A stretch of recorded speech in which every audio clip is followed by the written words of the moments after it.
Bonjour, chronique littérature aujourd'hui, science-fiction, fantasy, fantastique, horreur, car Lovecrafterie, avec des nouvelles par ailleurs, puisque je vais vous parler de Black Wings 2, New Tales of Lovecraftian Horror de S.T. Joshi, enfin, anthologie éditée par S.T. Joshi. Ça a été publié initialement chez PS Publishing, un éditeur anglais. Le bouquin est sorti en 2012 et il fait 9 plus 321 pages.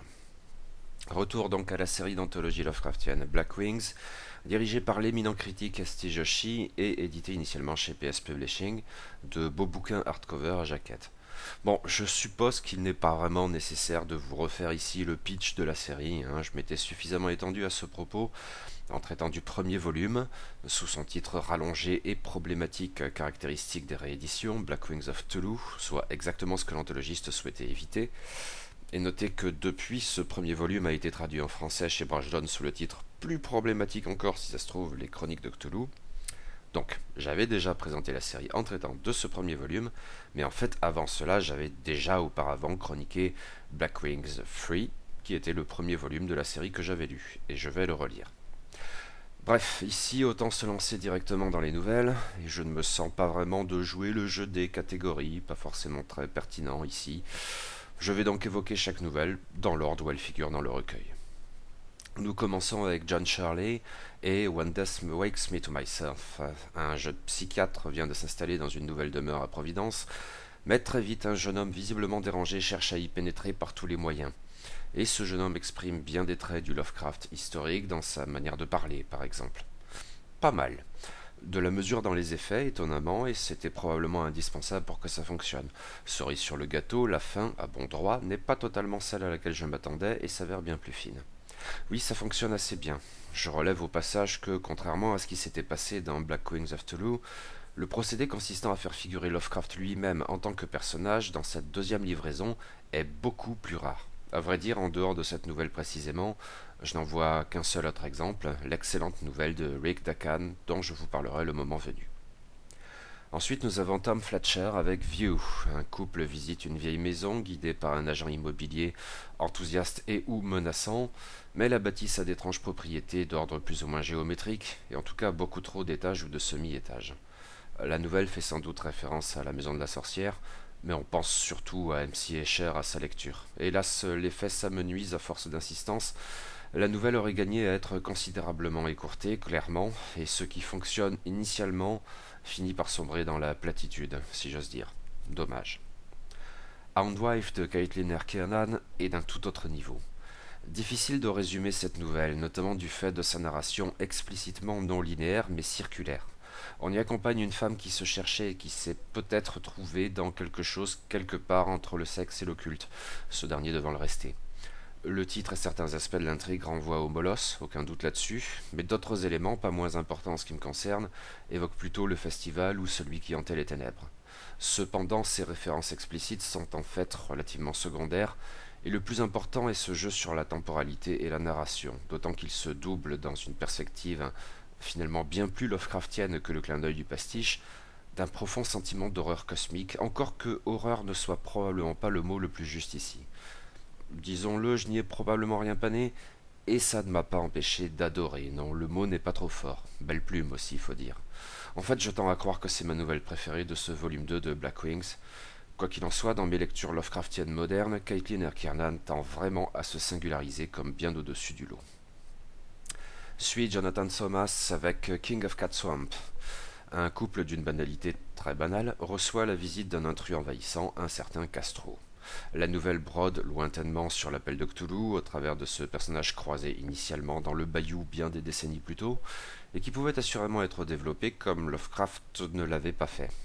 Enfin, la pertinence du procédé est en fait à débattre, car celui qui était simplement fou et très probablement se leurrait quant aux intentions du grand poulpe du Pacifique dans la nouvelle de Lovecraft, devient ici par la force des choses un puissant sorcier, soit l'antithèse du discours habituel de S.T. Joshi. Bon, tout ceci n'est pas très sérieux, le registre est semi-parodique et oui, sur le moment c'est plutôt amusant, mais c'est le genre de truc qu'on oublie sitôt la page tournée. Dead Media de Nick Mamatas m'a bien plus intéressé, même si cette nouvelle n'est probablement pas sans défaut. Il s'agit d'une sorte de suite à celui qui chuchotait dans les ténèbres. Des étudiants de l'université miskatonique de nos jours entendent percer le vieux mystère de la fac, le récit par Will Mars de ses aventures dans le Vermont. Sauf que lire le disque envoyé par les clés au professeur nécessite un matériel archaïque particulier et c'est déjà un problème. En même temps, le transfert de l'enregistrement sur un support plus moderne permettrait peut-être de percer à jour la supercherie. Cet aperçu de médias morts est déjà en soi intéressant, mais je suppose que ce titre a aussi quelque chose de plus métaphorique concernant le caractère aujourd'hui multimédia de l'œuvre de Lovecraft. Ou pas. Quoi qu'il en soit, j'ai trouvé la rupture vers la fin de la nouvelle un peu trop sèche. En fait, un problème survenu à plusieurs reprises durant ma lecture de cette anthologie, même si l'épilogue est loin d'être inintéressant, en donnant davantage de perspective à l'ensemble, avec une ampleur cosmique que les premières pages ne laissaient pas vraiment entrevoir. Oui, pas parfait, mais j'ai vraiment bien aimé. The Object de Richard Gavin, par contre, je n'ai vraiment pas accroché. La nouvelle est globalement très convenue, avec des trentenaires ou quadragénaires qui se retrouvent pour faire de la rando dans la forêt tout à l'ouest du Canada, autant dire au bout du monde, d'ailleurs c'est dit. Et là, il y a une montagne bizarre que les Indiens n'aimaient pas, etc., etc. Le récit central de la misère sentimentale du couple hétéro et en crise qui motive l'histoire n'en est pas moins convenu, hélas, au point où ça en devient pénible. Puis l'auteur nous inflige précisément une de ces ruptures sèches dont je viens de parler, une à vrai dire qui aurait pu faire un sacré effet, mais il s'y prend tellement mal et tellement lourdement qu'il ne parvient guère à susciter chez le lecteur qu'un soupir désabusé. La nouvelle aurait pu et dû être terrible et touchante en même temps, et par ailleurs elle se serait peut-être très bien passée de connotations fantastiques. Elle n'était hélas ni l'une ni l'autre, un des points faibles du recueil, probablement le pire en ce qui me concerne. Dalias de Mélanie Thème est un court texte à part dans cette anthologie, et qui ne m'a pas vraiment convaincu non plus. C'est que la nouvelle entend pour l'essentiel exprimer le sentiment d'horreur cosmique dans un cadre très quotidien, au travers d'une vieille dame qui va mourir et n'attend certainement rien après. Le texte a quelque chose d'une fable, mais il est un peu trop lourdement démonstratif. Après quoi, John Langan nous livre Bloom, une nouvelle assez sympathique, même si je peine à définir exactement les intentions de l'auteur. Le point de départ de la nouvelle est quelque chose d'une blague, délibérément mauvaise, avec ce couple qui ramène à la maison un conteneur frigorifique malencontreusement égaré, et cette dimension aura l'occasion de revenir par la suite.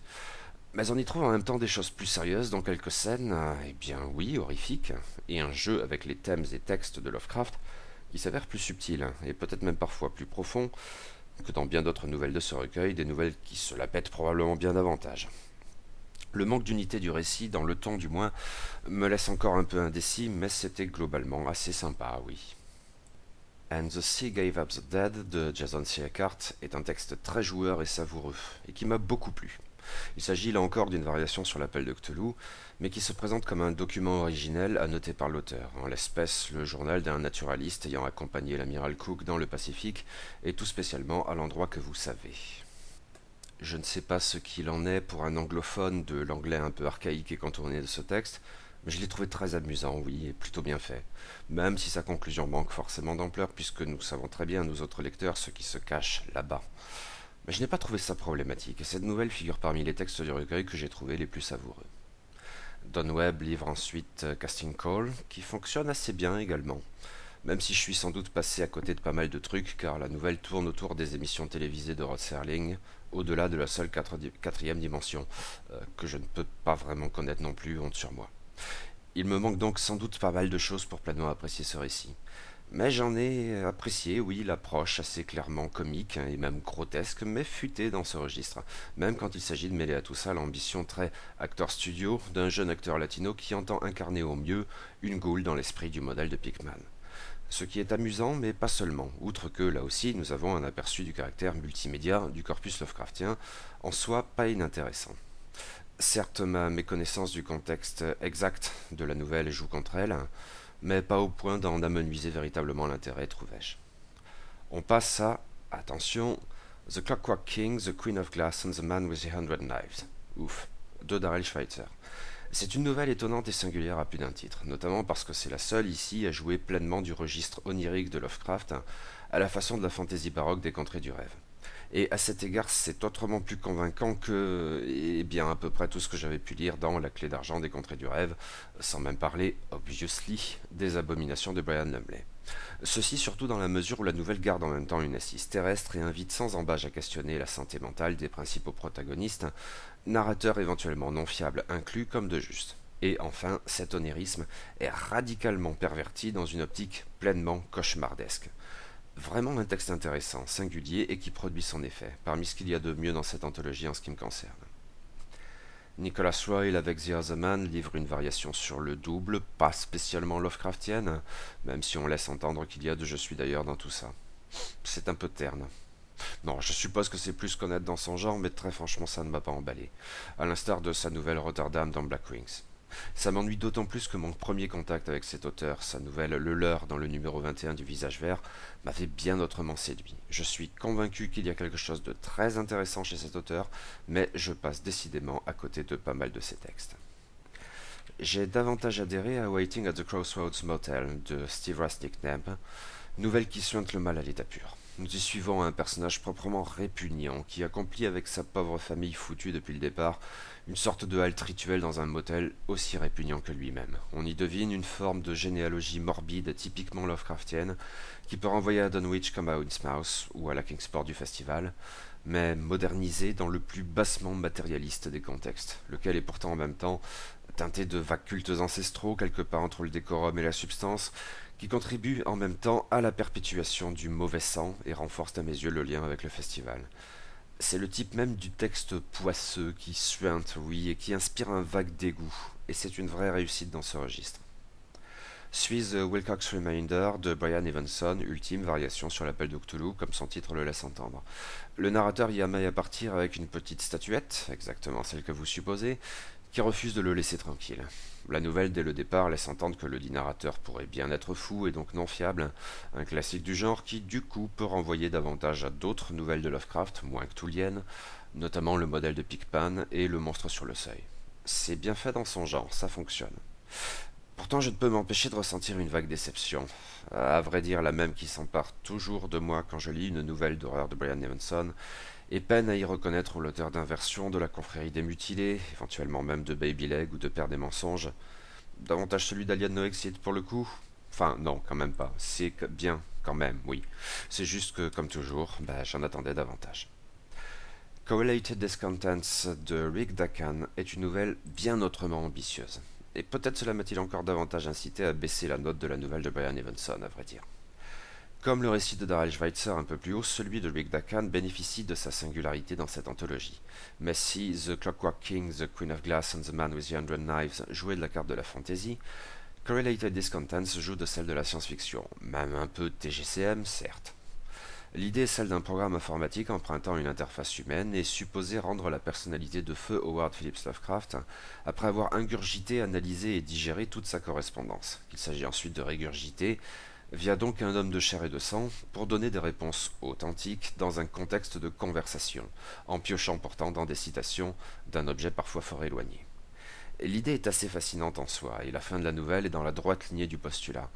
Mais le récit ne met pas tous ses œufs, j'avais failli écrire ses yeux, dans le même panier.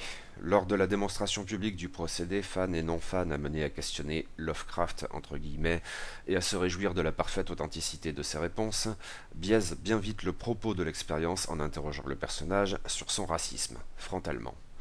Le sujet est délicat, mais joliment amené, et ce d'autant plus qu'il faut intégrer dans l'équation l'interface humaine, un jeune étudiant et plus ou moins toujours un fan qui est ainsi amené à prononcer les propos les plus outrancièrement racistes, tout en se laissant progressivement submerger par la personnalité de synthèse de Lovecraft. En même temps, il ne s'agit pas d'un texte bêtement à charge, c'est même tout sauf ça, il sait se montrer assez subtil à tous ses égards, pertinent de bout en bout. Il y a bien plus de substance dans cette histoire que dans un bon millier, sinon million de débats avec des guillemets sur le racisme de Lovecraft. En même temps, ce n'est pas la même approche que celle de Victor Laval dans la balade de Black Tom, mais elle me paraît tout aussi pertinente. Vraiment, j'ai trouvé ça très intéressant, casse-gueule, mais en fait d'autant plus intéressant. Donald Tyson avec The Skinless Face joue dans un tout autre registre, bien autrement classique. En fait, un qui peut rappeler celui de Brian Evenson, avec tout de même un côté grosse horreur qui tâche autrement prononcé. De fait, l'histoire est somme toute assez banale. Une expédition archéologique qui fait une dangereuse découverte du côté de la Mongolie, ce qui ne manque pas de rappeler les montagnes hallucinées ou encore dans l'abîme du temps. Cela dit, dans son genre, c'est vraiment très bien fait. Et assez effrayant, oui, avec un vague malaise quand se révèle la nature de la statue dégagée des sables. C'est le moment pulp de l'anthologie, disons, et une réussite dans son domaine. Un texte qui ne brille ni par l'ambition ni par l'originalité, mais on s'en cogne. C'est un bon moment de lecture pour qui aime l'horreur, pas seulement Lovecraftienne, même si ici très Lovecraftienne pour le coup. The History of a Letter, as related by Jason V. Brock, convainc beaucoup moins. Il s'agit bien d'une lettre, auteur inconnu, destinataire inconnu et propos inconnus. Peut-être s'agissait-il de traiter de l'indicible Lovecraftien, peut-être s'agissait-il en même temps de parodier la manière Lovecraftienne, ou, piste au moins aussi valable, la critique Lovecraftienne avec le procédé de la notation inutile.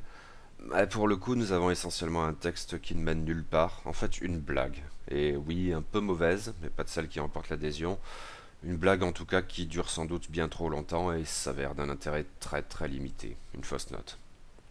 Et l'anthologie de se conclure sur Appointed de Chat Williamson, une nouvelle là encore relativement classique, encore que dans une veine de l'horreur appelant bien davantage Stephen King que Lovecraft.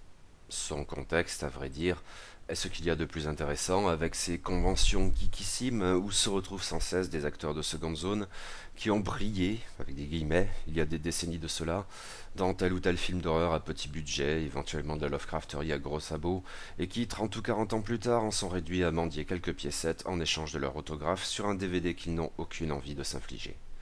La nouvelle a dès lors quelque chose de doux amer, plutôt que de véritablement drôle, qui touche étonnamment, même quand il s'agit de mener l'histoire à son terme en accumulant les codes du genre. Ceci tout en jouant, de nouveau, ça revient décidément souvent dans cette anthologie, de la popularité multimédia de Lovecraft. Oui, une réussite. Bilan. Allez, essayons de classer tout ça du moins bon au meilleur. Dans le moins bon, je relève 4 nouvelles. Celle de Tom Fletcher, View, celle de Richard Gavin, The Object, celle de Melanie Them, d'Alias, et enfin celle de Jason V. Brock, The History of a Letter.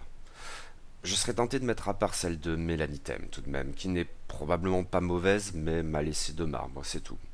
The Object est en fait la seule nouvelle du recueil que j'ai vraiment envie de qualifier de mauvaise. Et ceci d'autant plus qu'elle aurait pu s'avérer très intéressante avec un peu plus de constance et de compétence dans la narration. Le reste est soit un peu trop médiocre, soit indifférent en ce qui me concerne. Après quoi, j'ai envie de rassembler 4 nouvelles qui fonctionnent tout à fait si elles ne m'emballent pas des masses non plus. Disons des nouvelles honnêtes, mieux que médiocres, peut-être pas au point où je pourrais les qualifier véritablement de bonnes sans sourciller. When Death Wakes Me to Myself de John Shirley, King of Cat Swamp de Jonathan Thomas, Bloom de John Langan et enfin The Other Man de Nicholas Royle. Le cas de Bloom est un peu litigieux. À certains égards, j'aurais envie de faire figurer cette nouvelle dans la catégorie au-dessus, mais j'ai beau tourner ça dans tous les sens, j'ai le sentiment, pas bien assis du tout, qu'il y manque pourtant quelque chose, je ne sais quoi qui... Bon, bref. Viennent maintenant 6 nouvelles que je qualifie de bonnes, voire plus, sans l'ombre d'une hésitation. Celle de Nick Mamatas, Dead Media, même s'il y a indéniablement à y redire. Celle de Don Webb, Casting Call. Celle de Steve Resnick Theme, Waiting at the Crossroads Motel. Celle de Brian Evenson, The Wilcox Reminder. Celle de Donald Tyson, The Skinless Face. Et enfin celle de Chat Williamson, Appointed. Les cas de Brian Evenson et de Donald Tyson sont un peu limites à cet égard, à leur tour, car il s'agit de 2 textes très classiques, outre que mon ressenti concernant Evenson est donc un peu biaisé, et en même temps très efficaces. Ce sont des textes pro, ce qui n'est souvent pas exactement un compliment, mais je ne peux nier avoir pris un certain plaisir à leur lecture, alors autant ne pas chipoter. En même temps, dans cette catégorie, je suis tenté de mettre en avant les contributions de Steve Rustic Theme et de Chat Williamson, qui sont à l'extrême limite de mériter la classification dans la catégorie au-dessus. Mais j'ai voulu distinguer les 4 textes qui m'ont le plus emballé. Il s'agit de Houndwife de Caitlin Kiernan, And the Sea Gave Up the Dead de Jason C. Eckhart, The Clockwork King, The Queen of Glass and the Man with the Hundred Knives de Daryl Schweitzer, et enfin Correlated Discontents de Rick Dakan. Ce sont en même temps des textes assez différents. Ceux de Daryl Schweitzer et de Rick Dakan ont gagné leur place dans cette ultime catégorie de par leur ambition et leur singularité, et ce pourtant de manière on ne peut plus différente. Tandis que And the Sea Gave Up the Dead a fini ici par son côté très ludique, disons même fun. Mais ce qui m'apparaît clair, oui, et ce alors même qu'il ne s'agit pas exactement d'une nouvelle très claire, c'est que la palme dans Black Wings 2 revient, une fois de plus peut-être, à Caitlin Kiernan. Quoi qu'il en soit, le niveau est globalement élevé, voire un peu plus que ça. Incomparablement plus en tout cas que dans l'anthologie Lovecraftienne ou para-Lovecraftienne truc lambda. J'ai dans l'ensemble lu cette 2e livraison de Black Wings avec beaucoup de plaisir, et vais poursuivre, prochainement, en relisant, pour le coup, Black Wings Free. Restez tunés.